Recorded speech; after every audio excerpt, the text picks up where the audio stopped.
온 세상이 떠들썩해진 슈조이 스캔들. 수술 후 잠적했던 우진이가 엄마에게 전화를 했습니다. 엄마, 왜 그랬어요? 왜 그렇게 살아요? 우진아, 잘 들어.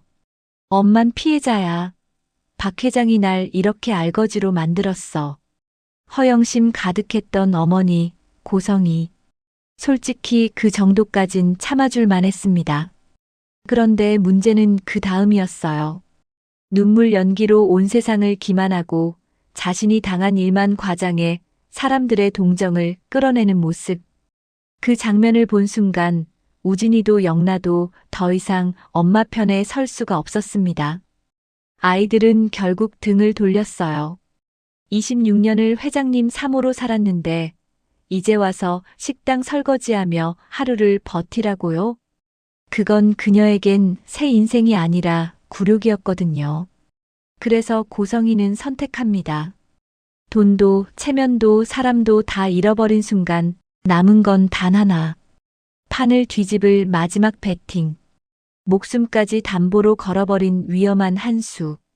그 배팅이 시작되는 순간 박진석 회장도 더는 버틸 수 없었습니다. 결국 그는 인연의 끈을 놓습니다. 하지만 고성이는 멈추지 않아요. 피해자 연기에 너무 심취한 나머지 자기가 만든 세상에 갇혀버립니다. 오늘 이야기 시작합니다. 구독과 좋아요는 영상 제작에 큰 힘이 됩니다. 고성이는 호텔방에서 사흘째 나가지 않았습니다. 커튼을 닫았고 불도 켜지 않았습니다. 어둠 속에서 휴대폰만 켜고 끄기를 반복했어요. 화면 빛이 얼굴을 비출 때마다 그녀의 눈가에 깊게 파인 그림자가 드러났습니다. 잠을 잔 건지 깨어있던 건지 구분이 가지 않았습니다. 시간은 그저 흘러갔어요. 포털 사이트를 열면 자기 이름이 검색어 상위에 있었습니다. 하지만 클릭하지 않았습니다.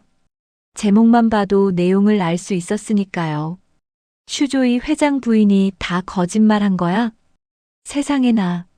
박진석 회장과 동명이인하고 바람핀 거였어? 미친 거야? 사기치는 거야? 기사 제목들이 눈앞에서 춤을 췄습니다.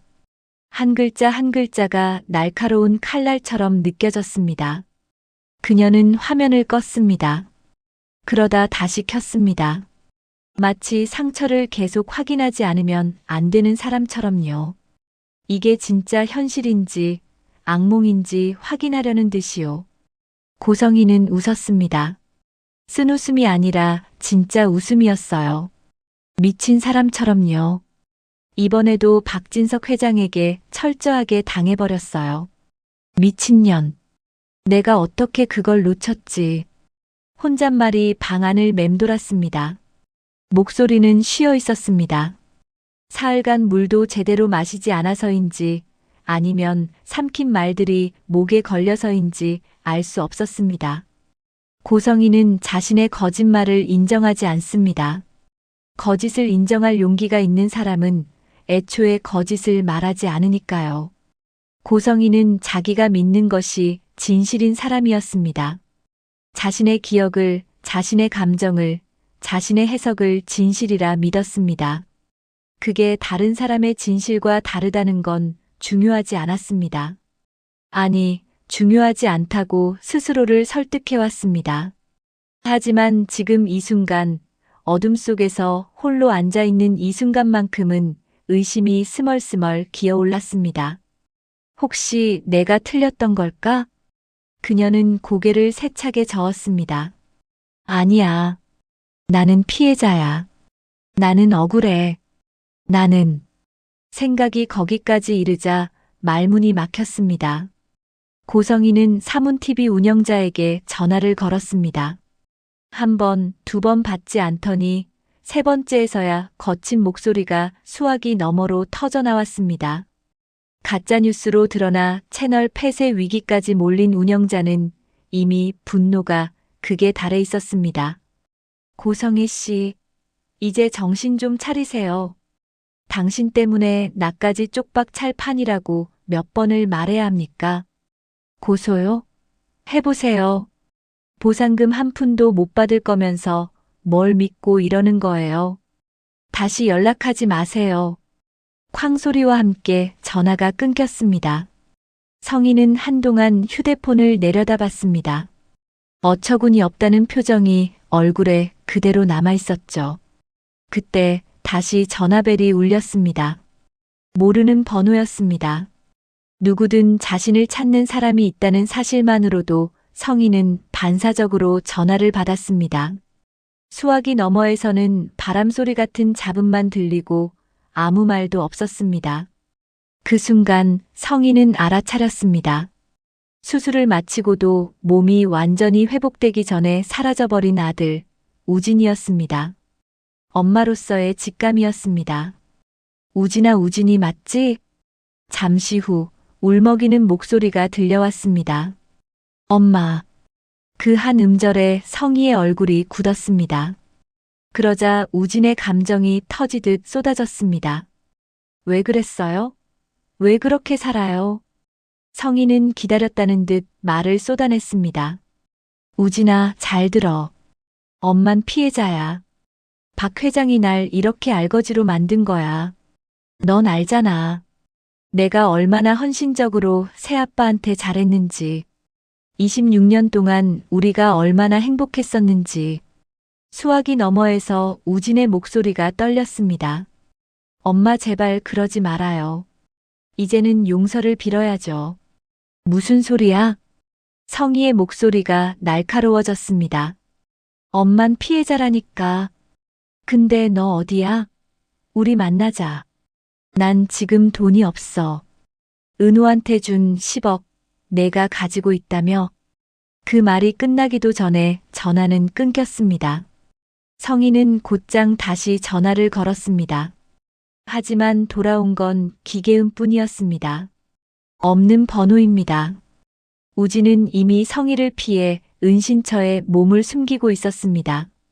성희는 마지막 희망을 딸에게 걸었습니다. 영나만큼은 이해해줄 거라 믿었습니다. 자기 뱃속에서 나온 아이였으니까요. 10달을 품었고 20해 넘게 최고로 키웠다고 자부했으니까요. 세상이 뭐라 하든 아버지가 뭐라 하든 딸만큼은 엄마 편일 거라 확신했습니다. 하지만 마지막 메시지를 끝으로 전화도 카톡도 없었습니다. 현금은 못 드려요. 주식도 팔지 않을 거예요. 엄마가 벌받을 짓을 했잖아요.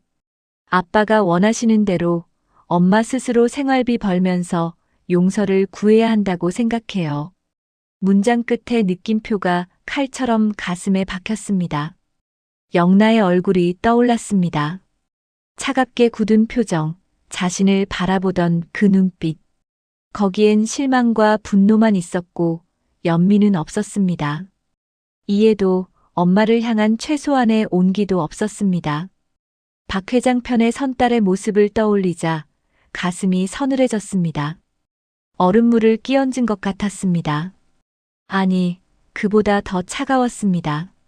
피가 거꾸로 도는 느낌이었습니다. 그제야 깨달았습니다. 자신이 완전히 혼자가 되었다는 사실을. 변호사도 없고 친구도 없고 딸도 없었습니다. 남편은 애초에 없었고요. 세상에 정말로 혼자였습니다. 완전히 철저하게 돌이킬 수 없이. 고성이는 침대 가장자리에 털썩 앉았습니다. 등은 굽었고 어깨는 축 처졌습니다. 한때 자신감으로 가득 차 있던 자세는 사라지고 지금 그녀는 그저 부서진 사람이었습니다.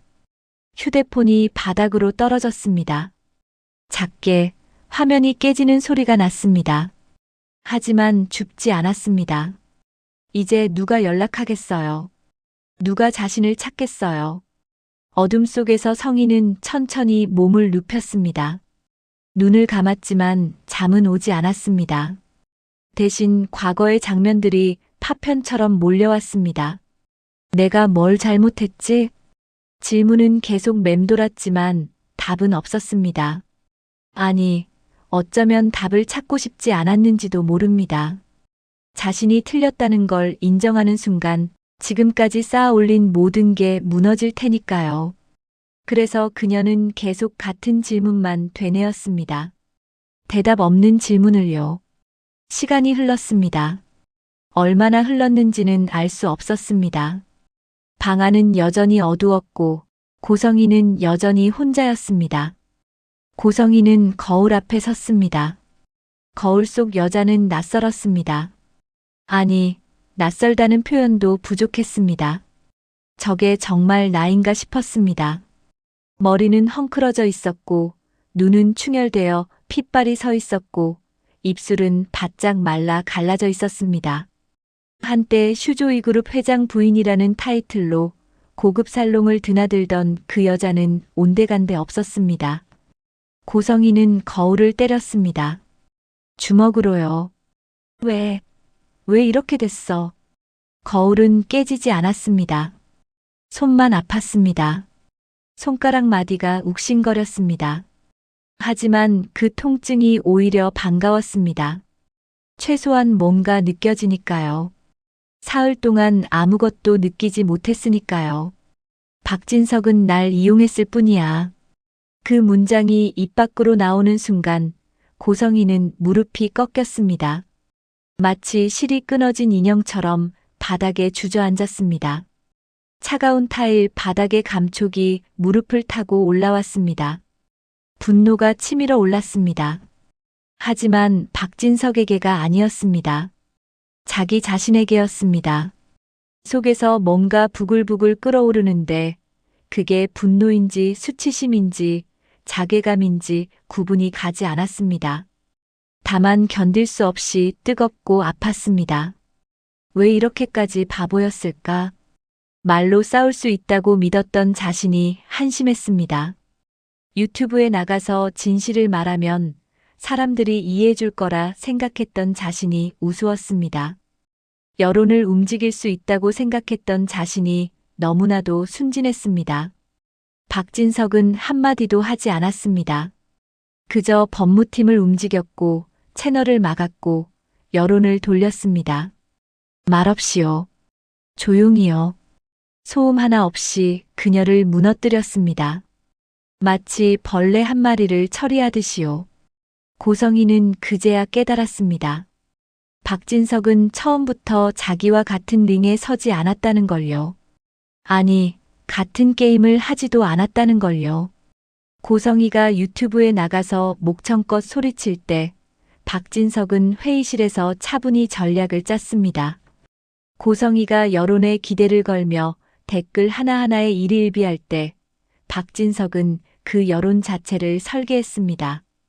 고성이가 말로 싸울 때 박진석은 시스템으로 막았습니다. 결국 싸움은 싸움이 아니었습니다.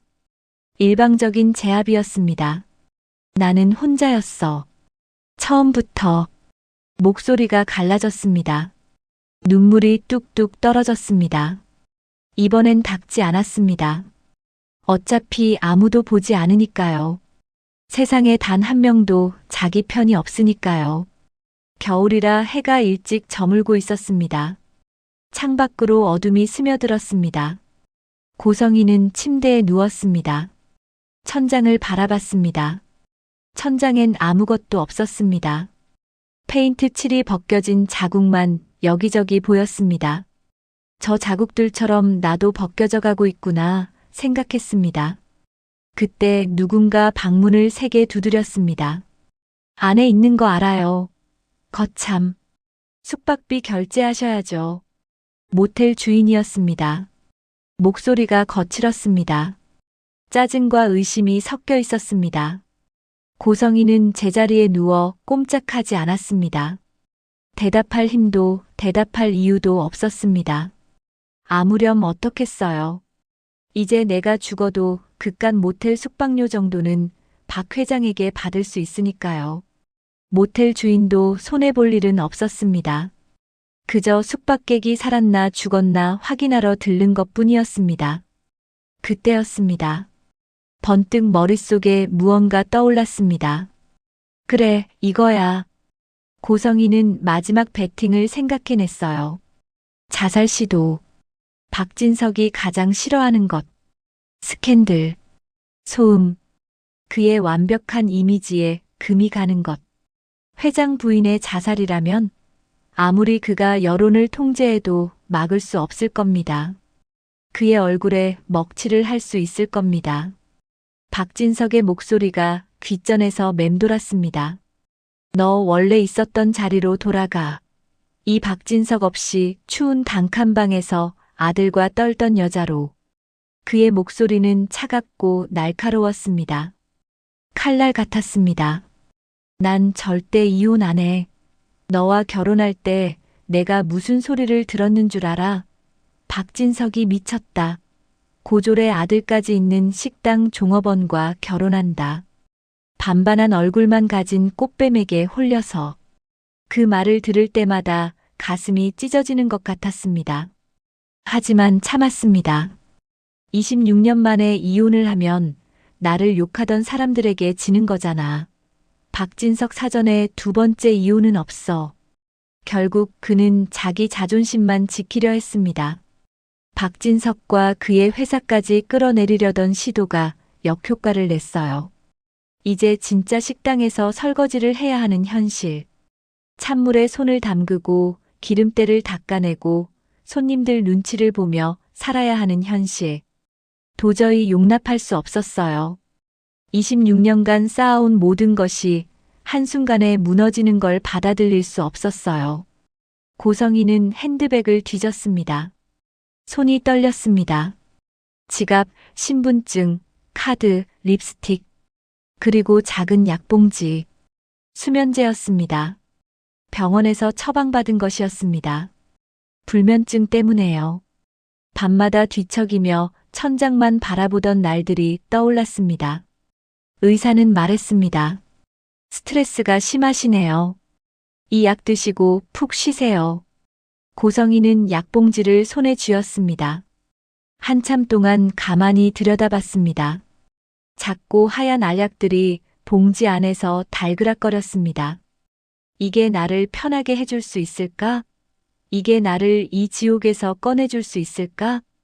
고성이는 책상 앞에 앉았습니다. 메모지를 꺼냈습니다. 호텔에서 제공한 흰색 메모지였습니다. 펜을 들었습니다. 손이 떨려서 펜 끝이 종이 위에서 흔들렸습니다. 유서를 쓰기 시작했습니다. 첫 문장은 오래 걸렸습니다. 뭐라고 써야 할지 몰랐으니까요. 펜을 들었다 놨다를 반복했습니다. 종이 위에 점 하나 찍는 것도 힘들었습니다. 여보, 사랑했어요. 박진석을 사랑했는지는 모르겠습니다. 솔직히 말하면 지금도 잘 모르겠습니다. 하지만 사랑하려고 애썼습니다. 정말 열심히 애썼습니다. 그건 사실이었습니다. 그가 원하는 것을 채워주고 내가 원하는 것을 챙겨주는 것이 사랑인 줄 알았습니다. 다만 욕심을 조금 더 냈을 뿐이었어요. 인정받고 싶었어요. 사랑받고 싶었어요. 동등한 존재로 대우받고 싶었어요. 그게 그렇게 큰 욕심이었나요? 26년간 슈조이그룹 박진석 회장의 아내로 살았습니다. 남편을 향해 가장 행복한 미소를 띄웠어요. 사람들 앞에서 완벽한 아내를 연기했어요. 아이들은 부와 명예를 누리며 완벽한 삶을 꿈꿀 수 있게 지도했어요. 뒤에서 얼마나 많은 것을 참았는지, 얼마나 많은 눈물을 삼켰는지 아무도 모릅니다. 그런데 모두 다 날 비난하네요. 댓글마다, 기사마다 사람들 입에서 내 이름이 오르내립니다. 거짓말쟁이, 꽃뱀, 사기꾼. 내가 뭘 잘못한 걸까요? 살아남으려고 한 게 잘못인가요? 눈물이 뚝 떨어져 종이를 적셨습니다. 글씨가 번졌습니다. 고성이는 정신을 차리려고 고개를 저었습니다. 눈물을 손등으로 닦았습니다. 그리고 다시 펜을 들었어요. 우진아, 영나야. 자식들 이름을 쓰는데 손이 더 떨렸습니다. 엄마는 피해자야. 제발 엄마의 억울함을 풀어다오. 고성이는 펜을 내려놨습니다. 더 이상 쓸 말이 없었습니다. 아니, 쓰고 싶은 말이 너무 많은데 어떻게 표현해야 할지 몰랐습니다. 오직 빼앗긴 재산과 오물을 뒤집어 쓴 자신의 이름 고성이가 원통할 뿐이었습니다. 고성이는 침대 옆 테이블 위에 수면제를 꺼내 놓았습니다. 하나씩 세어봤습니다. 하나, 둘, 셋. 15알이었습니다. 이 정도면 될까? 질문은 누구에게 하는 것도 아니었습니다. 그저 공허한 방 안에 던진 말일 뿐이었습니다. 물 한 잔을 따랐습니다. 손이 떨렸습니다. 물이 조금 흘렀습니다. 테이블 위에 물방울이 떨어졌습니다. 그 물방울을 보며 고성이는 생각했습니다. 저렇게 나도 흘러내리겠지. 고성이는 창가로 갔습니다. 커튼을 열었습니다. 사흘 만에 처음으로요. 빛이 쏟아져 들어왔습니다. 눈이 부셨습니다. 눈을 찡그렸다가 천천히 떴습니다. 서울 야경이 펼쳐졌습니다. 불빛들이 반짝였습니다. 수많은 불빛들이요. 저 아래 어딘가에 박진석도 있을 거고, 자기를 욕한 사람들도 있을 거고, 등 돌린 친구들도 있을 겁니다. 딸 영나도, 아들 우진도 있을 겁니다. 다들 잘 사네. 중얼거림이 유리창에 부딪혔습니다. 한숨처럼 흩어졌습니다. 고성이는 돌아섰습니다. 침대로 걸어갔습니다. 발걸음이 무겁게 느껴졌습니다. 마치 물속을 걷는 것처럼요. 수면제를 손에 쥐었습니다. 그때 분노가 다시 치밀었습니다. 이번엔 뜨겁게요. 가슴 속에서 불덩이가 터지는 것 같았습니다. 왜 내가 죽어야 해? 왜? 소리를 질렀습니다. 목청이 찢어질 것 같았습니다. 방 안에 울려 퍼졌습니다. 벽에 부딪혀 되돌아왔습니다. 잘못한 건 박진석이잖아. 나를 버린 건 박진석이잖아. 목소리가 갈라졌습니다. 울부짖음이 되었습니다. 왜 내가 뭘 잘못했어? 뭘? 고성이는 수면제를 바닥에 던졌습니다. 힘껏요. 알약들이 사방으로 튕겼습니다. 딱딱 소리를 내며 바닥에 흩어졌습니다. 마치 자기 삶처럼요. 가슴이 터질 것 같았습니다. 숨이 가빠졌습니다. 눈물이 멈추지 않았습니다. 하지만 분노는 오래가지 않았습니다. 금세 식었습니다. 마치 불씨가 꺼지듯이요. 그리고 절망만 남았습니다. 텅 빈 가슴에 무거운 돌덩이 하나만 남은 것 같았습니다. 고성이는 바닥에 떨어진 알약들을 주었습니다. 하나씩요. 천천히요. 무릎을 꿇고 손으로 더듬으며 찾았습니다. 침대 밑에 굴러간 것도 구석에 박힌 것도 다 주었습니다. 마치 마지막 희망의 조각들을 모으듯이요. 다시 침대에 앉았습니다. 알약을 손바닥 위에 올려놓았습니다. 작고 하얀 알약들이 손 위에 놓였습니다. 가벼웠습니다. 이렇게 가벼운 게 사람을 죽일 수 있다니. 이기고 싶었어. 한 번만. 속삭임이었습니다. 목소리가 떨렸습니다. 딱 한 번만. 박진석에게 이기고 싶었어. 고성이는 알약 한 알을 집었습니다. 손가락 사이에서 굴렀습니다. 그리고 입에 넣었습니다. 물을 마셨습니다. 목을 타고 내려가는 느낌이 생생했습니다. 두 번째 알을 입에 넣었습니다. 물을 마셨습니다. 세 번째, 네 번째, 다섯 번째. 손이 떨렸습니다. 눈물이 흘렀습니다. 하지만 멈추지 않았습니다. 멈출 수 없었습니다. 여섯 번째, 일곱 번째. 엄마, 미안해. 우진이 얼굴이 떠올랐습니다. 어렸을 때 엄마한테 안기던 모습이요. 이제 그 아이는 엄마를 원망하겠죠. 여덟 번째, 아홉 번째. 진서가 이제 됐지? 이제 내 마음대로 해. 열 번째. 고성이는 물잔을 내려놓았습니다. 손에 남은 알약들을 봤습니다. 아직 5알이 남았습니다. 하지만 더 이상 먹을 힘이 없었습니다. 침대에 누웠습니다. 천장이 흐릿해졌습니다. 시야가 뿌옇게 변했습니다. 몸이 가라앉는 것 같았습니다. 깊고 어두운 물속으로요. 조용하네. 마지막 중얼거림이었습니다. 정말 조용했습니다. 심장 소리도 점점 작아졌습니다. 눈이 감겼습니다. 그때 세차게 문 두드리는 소리가 들렸습니다. 손님, 오늘 방세 주신다고 했잖아요. 멀리서 들리는 것 같았습니다. 수중에서 듣는 소리처럼 먹먹하고 흐릿했습니다. 고성이는 대답하지 못했습니다. 입이 움직이지 않았습니다. 이미 의식이 흐려졌으니까요. 몸이 자기 것이 아닌 것 같았습니다. 노크 소리가 계속됐습니다. 손님, 괜찮으세요? 목소리가 점점 급해졌습니다. 불안이 섞인 목소리였습니다. 손님, 대답해 주세요. 문이 열렸습니다. 딸칵 소리가 났습니다. 마스터키였습니다. 직원이 방 안으로 들어왔습니다. 손님, 그리고 침대 위에 고성이를 봤습니다. 축 늘어진 팔, 창백한 얼굴, 반쯤 뜬 눈. 바닥에 떨어진 빈 약봉지를 봤습니다. 이런, 119, 빨리. 직원의 목소리가 떨렸습니다. 급하게 핸드폰을 꺼내 전화를 걸었습니다. 죄송합니다. 119입니다. 객실에서 손님이 쓰러져 있습니다. 약물 과다 복용으로 보입니다. 호흡이 약한 것 같습니다. 빨리 와주세요. 목소리가 점점 멀어졌습니다. 고성이의 귓가엔 더 이상 아무 소리도 들리지 않았습니다. 어둠이 완전히 그녀를 감쌌습니다. 조용하고 고요하고 평화로웠습니다. 마침내 모든 게 멈췄습니다. 박진석 회장은 응급실에 가지 않았습니다. 비서 김 과장에게서 전화가 왔을 때 그는 회의 중이었습니다. 중국 바이어들과의 중요한 미팅이었죠.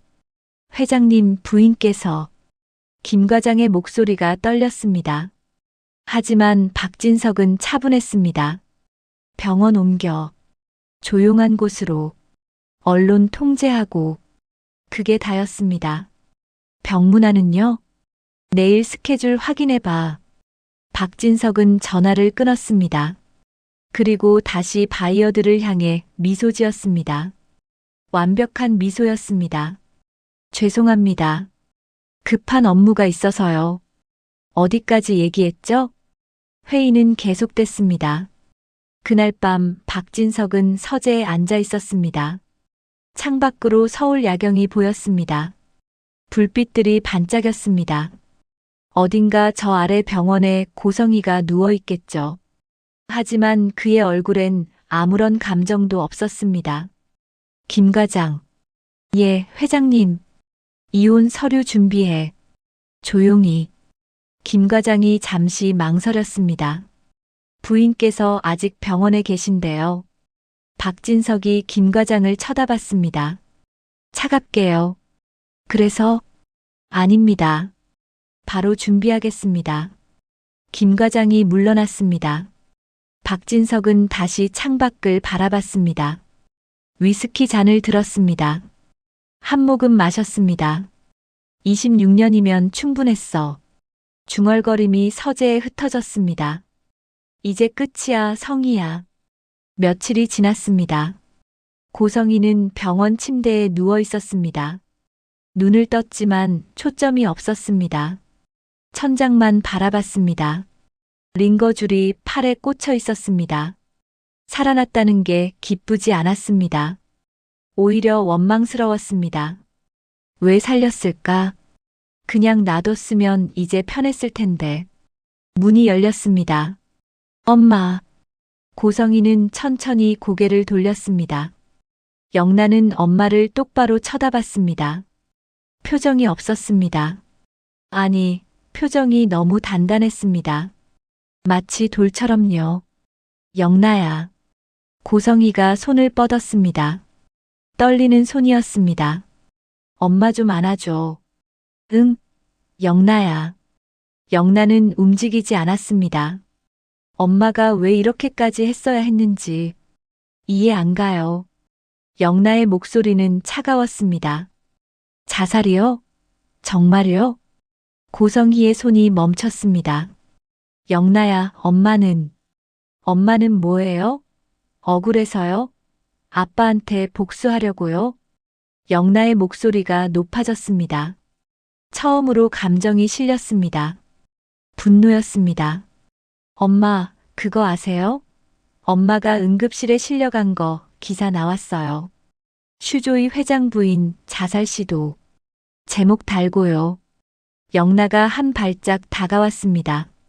하지만 여전히 거리를 뒀습니다. 친구들한테 문자 왔어요. 너희 엄마 괜찮아? 많이 힘들었나 봐. 동정 어린 말들이요. 영나의 눈에 눈물이 고였습니다. 하지만 흘리지 않았습니다. 전 그 문자들 보면서 생각했어요. 엄마는 정말 죽고 싶었던 걸까? 아니면 또 관심받고 싶었던 걸까? 영나야. 고성희가 소리쳤습니다. 목소리가 갈라졌습니다. 엄마는 정말 힘들었어. 아무도 이해 안 해줬어. 너희 아빠가, 세상이, 모두가 엄마만 힘들었어요? 영나가 끊었습니다. 저는요? 오빠들은요? 엄마 때문에 매일 검색어에 우리 이름 떠요. 슈조이 회장 자녀들 고성의 딸 기사마다 댓글 달려요. 저 집안 막간내 부모가 젖골인데 자식들이야. 그거 보면서 전 살아야 돼요. 영나의 목소리가 떨렸습니다. 엄마는 자기 억울함만 생각하세요. 우리가 얼마나 힘든지는 생각 안 하시잖아요. 전 엄마한테 실망했어요.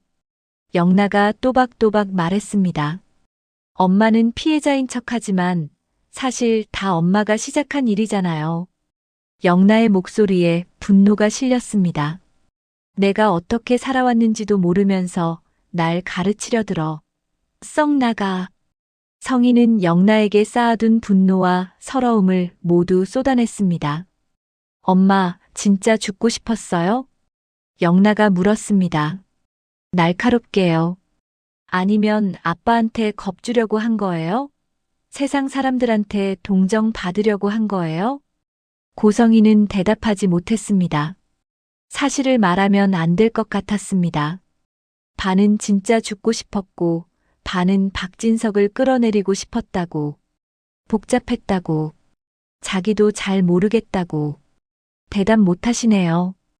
영나가 고개를 저었습니다. 전 엄마가 불쌍해요. 진심으로요. 영나의 눈에서 눈물이 흘렀습니다. 이번엔 참지 않았습니다. 엄마는 26년 동안 아빠를 속이고, 이용하고 그걸 사랑이라고 불렀어요. 결국 자기가 필요한 걸 주는 남자 옆에 기생하며 살아온 거잖아요. 그게 불쌍해요. 영나야. 하지만 불쌍하다고 해서 엄마가 한 일들이 정당화되는 건 아니에요. 영나가 눈물을 닦았습니다. 엄마, 전 엄마를 용서 못할 것 같아요. 지금은요. 영나야, 제발. 영나가 문 손잡이를 잡았습니다. 몸 추스르세요.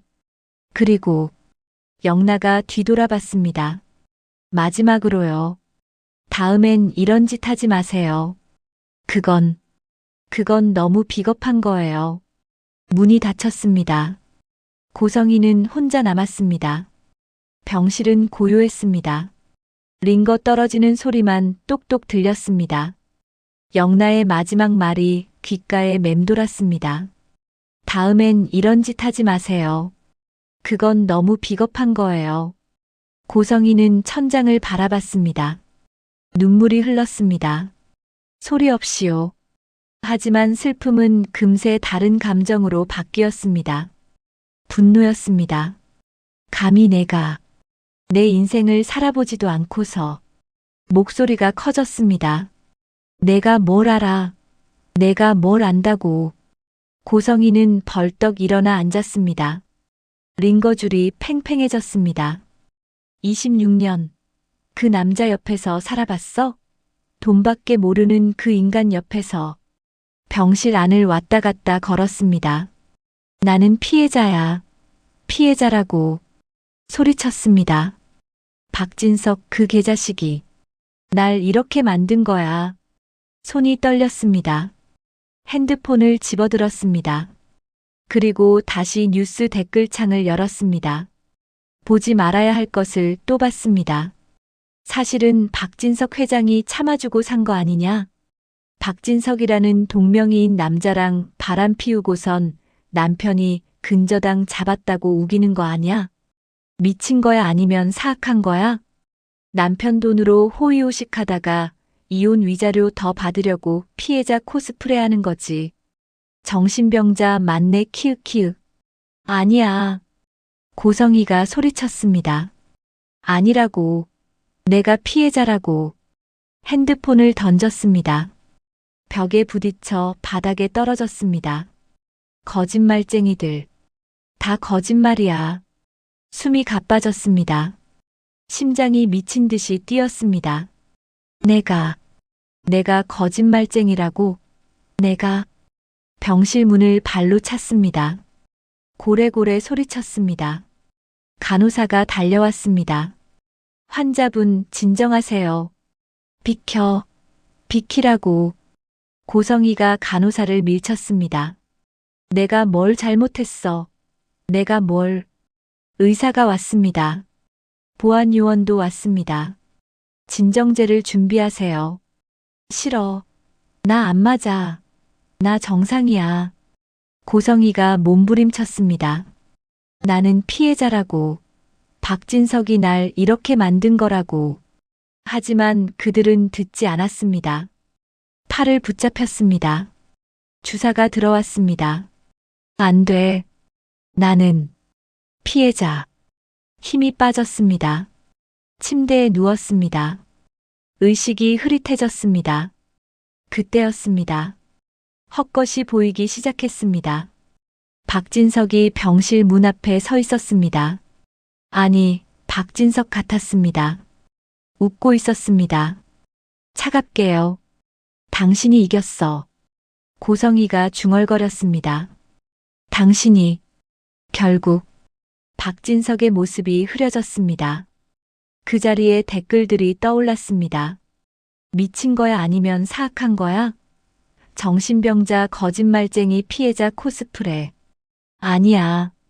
아니라고. 고성희가 손을 뻗었습니다.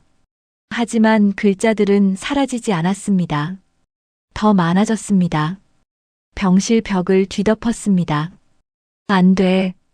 나는 숨을 쉴 수 없었습니다. 목이 조였습니다. 나는 피해자야. 마지막 외침이었습니다. 그리고 어둠이 왔습니다. 3일 후, 고성희는 정신병동으로 옮겨졌습니다. 담당 의사의 소견서에는 이렇게 적혀 있었습니다. 환자는 심각한 피해망상과 현실부정 증세를 보임.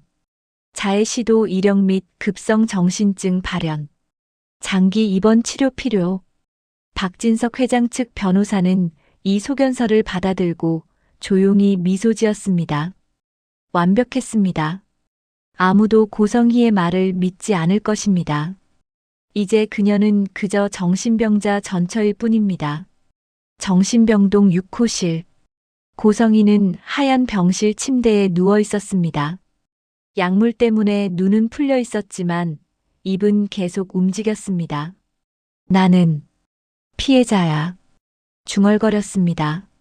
박진석이 날 이렇게. 간호사가 지나가며 차트에 기록했습니다. 환자 계속 동일한 망상 반복. 호전 없음. 나는 피해자. 고성희의 목소리는 점점 작아졌습니다. 피해자. 야. 창밖으로 겨울 해가 지고 있었습니다. 붉은 석양이 정신병동 창문을 물들였습니다. 아름다웠습니다. 하지만 고성희는 그것을 보지 못했습니다. 그녀는 천장만 바라보며 중얼거렸습니다. 나는 피해자. 끝없이 반복해서 아무도 듣지 않는 그 말을. 복도에서 다른 환자의 비명이 들렸습니다. 간호사들의 발소리가 바빴습니다. 정신병동의 일상이었습니다.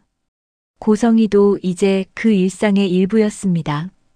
불쌍한 정신병자. 사람들이 그렇게 부를 것입니다. 박진석 회장의 전처. 돈에 눈이 먼 여자. 거짓말로 남편을 모함하려다 정신병에 걸린 여자. 그렇게 기억될 것입니다. 나는 피해자야. 고성희의 마지막 말이 병실에 흩어졌습니다. 그리고 아무도 대답하지 않았습니다. 시청해주셔서 감사합니다. 구독 눌러주시면 더욱 재미있는 이야기로 찾아뵙겠습니다.